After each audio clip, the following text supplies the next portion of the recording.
ela tinha voltado do Brasil e ela estava muito entusiasmada com o Tatu Canara. Não sei, isso aí pode ser intuição da mãe, sei lá, de outras crianças conversando, não sei. 10! Nota 10! O senhor vai gostar, hein? Bebê diabo parou o táxi na avenida. Ao vivo é muito pior. Olá, eu sou o Danilo Corsi. E eu sou a Camila Quintzel. Hoje vamos fazer uma longa viagem no tempo para contar uma revolta das elites contra outras elites. Um tipo de situação que é bem comum no Brasil até hoje. Em 1684, a elite de São Luís, no Maranhão, se revoltou contra a coroa portuguesa, que tinha impedido a escravização dos nativos e resolveu controlar o comércio local. O pau quebrou, mas no final os ricos se entenderam. Venha conhecer essa história com a gente. Mas antes, nossos patrocinadores. Primeiro nós temos o SiteGuy.dev. Se você precisa de um site novo, um aplicativo maneiro, ou mesmo só está querendo dar uma melhorada no site que a firma já tem, fale com o SiteGuy. Eles são nossos parceiros no site do podcast e podem te ajudar também, seja com um servidor mais seguro ou com diferentes tipos de desenvolvimento. É só entrar em SiteGuy.dev que eles falam com você. E agora, Camila, o que o Drinco nos mandou hoje? O vinho de hoje é o Rio Imperial Tinto, um vinho tinto seco português feito com as uvas Touriga Nacional e Tinta Roriz, que é bastante frutado e ideal para degustar com um escondidinho de carne, frango assado ou pizza margarita. Ele está por R$ 89,00 lá no Drinco. Aproveite! Brinde história? Tchim, tchim. Tchim, tchim.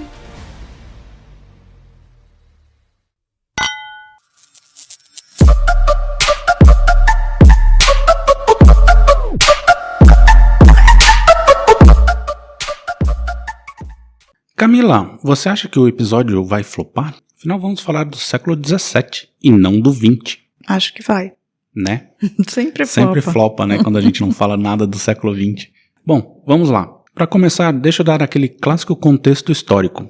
O atual estado do Maranhão sempre fez parte do Brasil português. Estava lá desde as capitanias hereditárias. E apesar de ser mais próximo da Europa que o sul do Brasil, o local sempre foi meio que deixado de lado, ignorado mesmo, em sua importância, exceto quando a questão era geração de renda para a coroa lusitana. A atenção maior ganhou somente no século XVII, fruto das invasões primeiro da França e depois dos Países Baixos. Depois da invasão francesa em 1612, o rei Filipe II instituiu o Estado do Maranhão em 1621, que só foi consumada em 1626, quando holandeses tentaram invadir a região pela primeira vez. Em 1641, eles tentaram novamente, dessa vez com relativo sucesso, numa ocupação tumultuada que durou 27 meses. Mas essa história a gente vai contar num episódio solo. E na raiz desta invasão holandesa que tem os primórdios da história principal do episódio. Dentro da lógica europeia da época, os holandeses eram comerciantes na base do protestantismo, enquanto os portugueses e espanhóis, na época com a coroa unificada, ainda professavam o catolicismo. E o jeito de pensar proto-capitalista dos ocupantes contaminou a elite local, que vislumbraram um jeito de ganhar ainda mais dinheiro com seus negócios, basicamente rurais baseado na cana-de-açúcar. Temendo perder o controle da região, a coroa lusitana então criou, em 1654, o estado do Maranhão e Grão-Pará, visando modificar toda a estrutura administrativa do local e assim ampliar a sua influência. Por mais de 2 décadas, as coisas pareciam funcionar. Porém, cada vez mais a região via a chegada de jesuítas, que começaram a intervir no modelo econômico local a impedir a escravização dos nativos. Conflitos entre os senhores de engenhos e os padres se intensificaram, mas os jesuítas tinham o apoio irrestrito do governo, então estavam com o zap na manga e conseguiram uma lei, promulgada em 1680, que proibia a escravização dos indígenas no estado. E nessa loucura de embates, a coroa decidiu criar a Companhia de Comércio do Maranhão em 1682. O objetivo era monopolizar toda a produção local, comprando a preços considerados baixos todo o açúcar e outros produtos como algodão, tabaco e cacau. Também monopolizavam o comércio de escravizados. Já que os jesuítas impediam os nativos, os portugueses iriam trazer os africanos para suprir a mão de obra. Basicamente, era uma empresa que somente ela poderia comprar a produção local e somente ela poderia vender as mercadorias, tanto lá como para fora. Como os jesuítas não se opunham à escravização africana, a CCM prometeu até 10.000 escravos em 20 anos. Obviamente não cumpriram, e isso gerou um clima de insurreição na elite do estado, principalmente em São Luís. Eles eram conhecidos como homens bons. O que você acha disso, Camila? Você é uma mulher boa? Eu sou uma grande dama gostosa, Olha mas não Não sou uma cidadã de bem. Não é uma cidadã de bem. Não.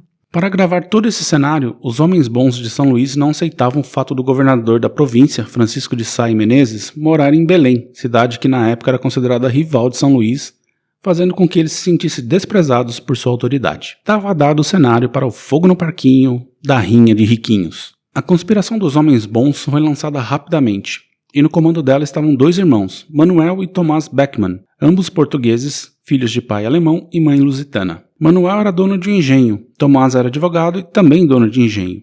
Na liderança do grupo se juntaram Jorge Sampaio de Carvalho e Francisco Teixeira de Moraes. Eles começaram a difundir ideia de rebelião e conquistaram um grupo determinado formado por outros donos de engenhos, latifundiários e comerciantes que embarcaram na ideia. Marcaram a grande ação para o dia 24 de fevereiro de 1684, dia que aconteceria em São Luís a procissão do Nosso Senhor dos Passos, então um dos maiores eventos religiosos do local.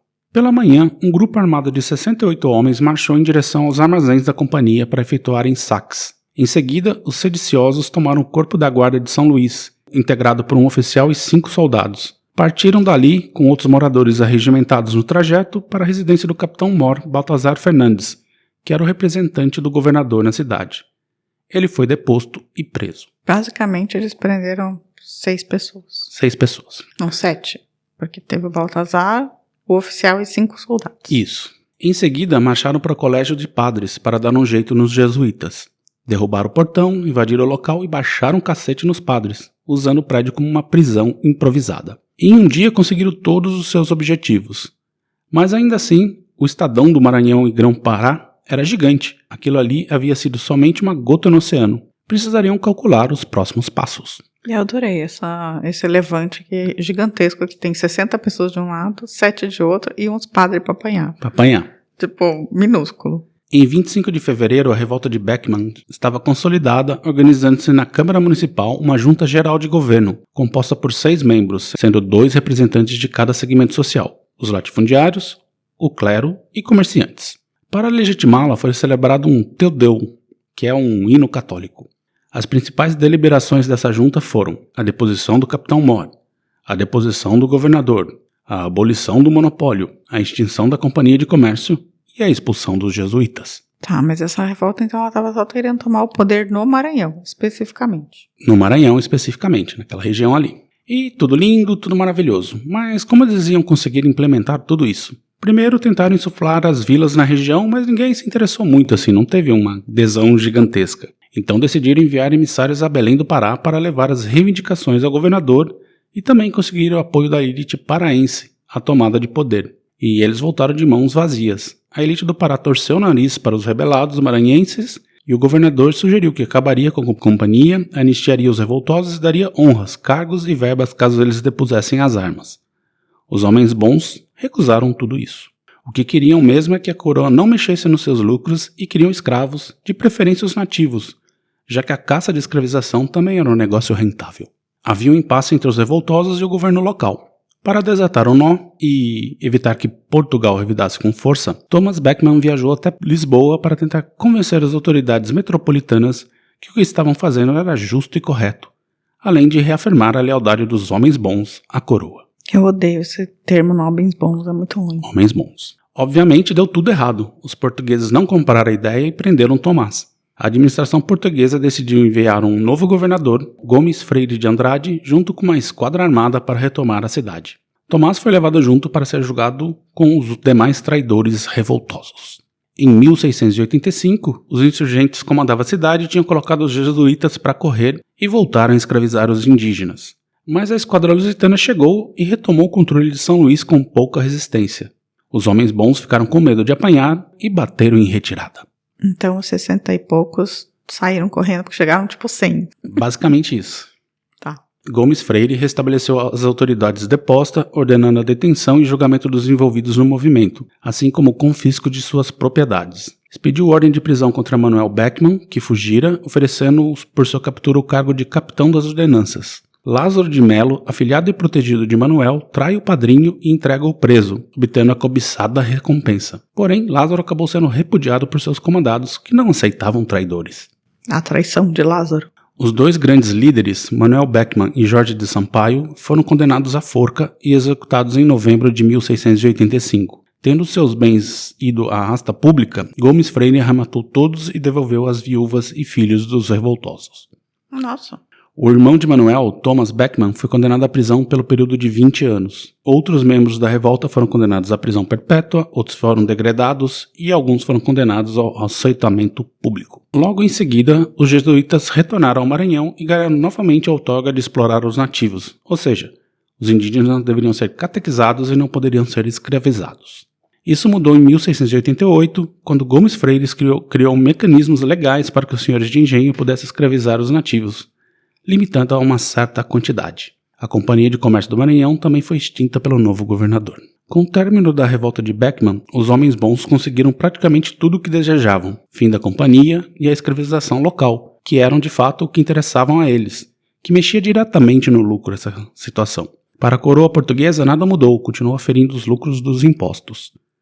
Na rinha de rico contra rico, o rico venceu. Porém, o estado do Maranhão continuou em situação de miséria para a maior parte da população, algo que só teria alguma mudança no século seguinte com o Marquês de Pombal. E essa foi a revolta de Beckmann, uma das primeiras insurreições do Brasil, com o componente do protestantismo na economia. Particularmente acho essa história bem fascinante, essa rinha de rico contra rico. E você, Camila, o que você achou? Já conhecia essa história? Não conhecia, não. Não conhecia, mas desde Max Weber e a ética protestante no espírito do capitalismo explica como que os protestantes lidam com o dinheiro, como os católicos lidam com o dinheiro. No final das contas, todos lidam da mesma maneira, que é querendo acumular o máximo possível. Mas os católicos ainda, fazem uma mise-en-scène. Bota ali uma mascarinha, né, pra fingir que não é tão assim, né? Então. Mas assim, eu achei estranho, porque os Beckmann, eles não eram protestantes especificamente. Nenhum deles eram, mas assim, a influência do jeito de fazer, porque quando os holandeses estiveram lá, eles tiveram certa liberdade, sabe, assim, comercial, podia fazer o que quisesse, assim, e aí quando os holandeses foram embora, os portugueses voltaram e falaram, bom, não é bem assim, agora você vai ter uma companhia aqui que vai monopolizar tudo. Vocês não podem mais escravizar os nativos, a gente vai trazer os africanos para vocês. E nunca trouxeram. E aí os caras começaram a perder dinheiro, né? Uhum. Eu achei uma revolta triste. Achei tristinha, mas assim, curiosa, bastante curiosa, na verdade. Eu não me lembro de ter ouvido falar dessa revolta enquanto eu estudava ali na escola, mas enfim, agora todo mundo conhece. Devo ter ouvido, mas não... Talvez no Maranhão as pessoas falem, se tem ouvintes do Maranhão, pergunto, vocês estudam isso na escola? Bom, e esse foi o episódio. Agora vamos dar uma pausa e vamos para os recadinhos? Sim.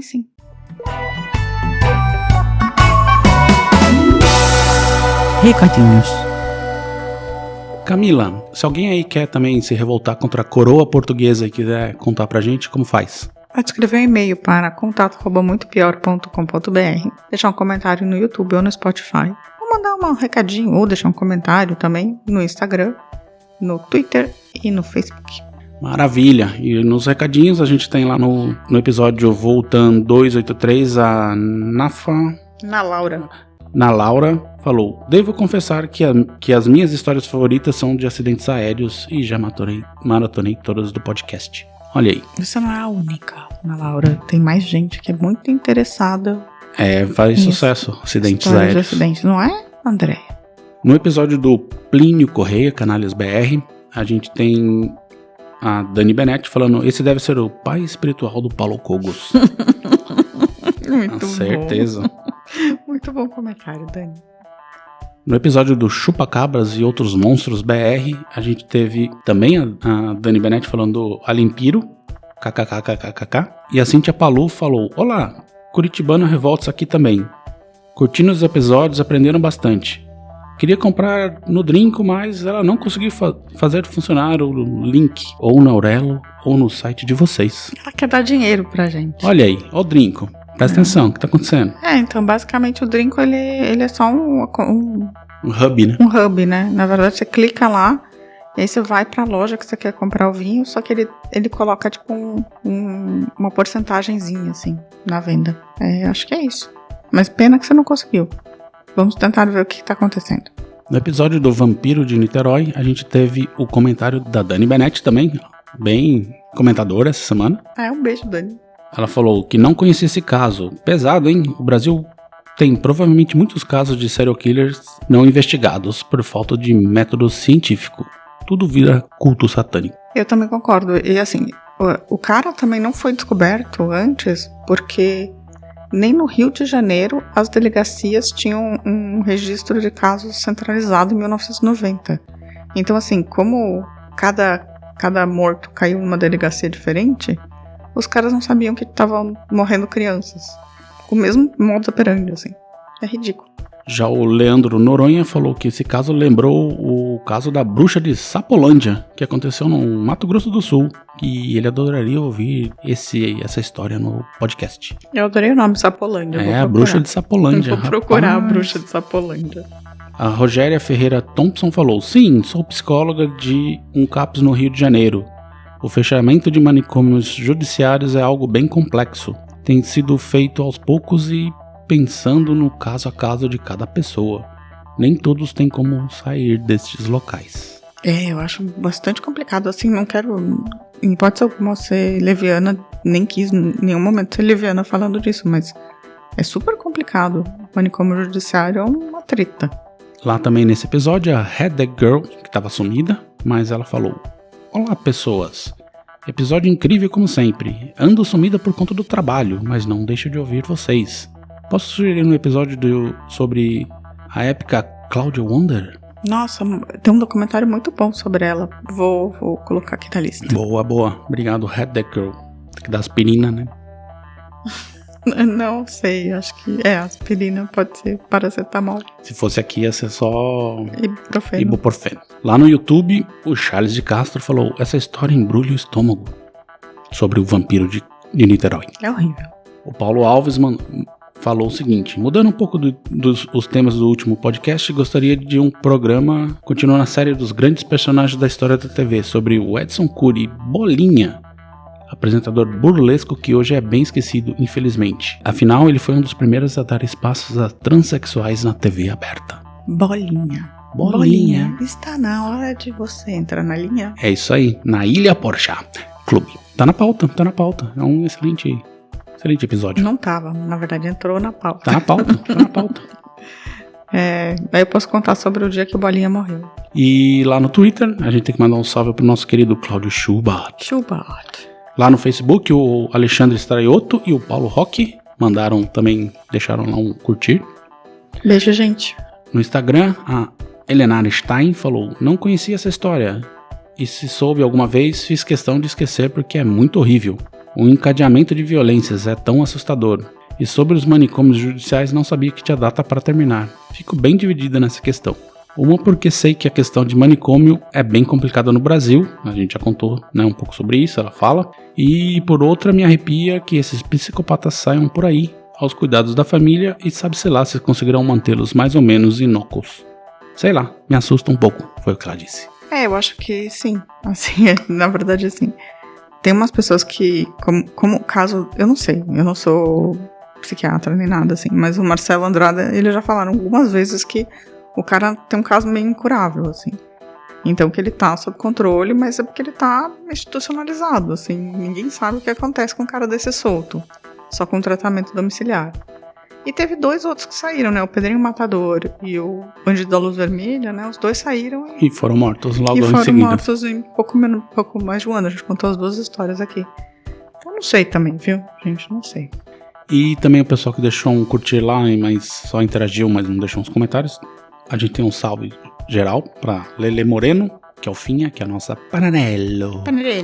Ricardo Cravo, grande Ricardo Cravo. Cláudio M. Santos, Tom Dupin Nada Oficial, Alexandre Soares, Evaldo Novellini e a Andrea, que é a Andrea Cubas? Andrea Cubas, grande Cubas. E é isso, tem mais algum comentário aí? Tem um beijo, como sempre, pro nosso queridíssimo Giancarlo, que eu mandei mensagem essa semana. Olha aí, então é isso. Então, semana que vem estaremos de volta. Um beijo, gente. Tchau, tchau. Tchau. A vida é muito pior. Esse episódio é um oferecimento de trinco.com.br e siteguy.dev.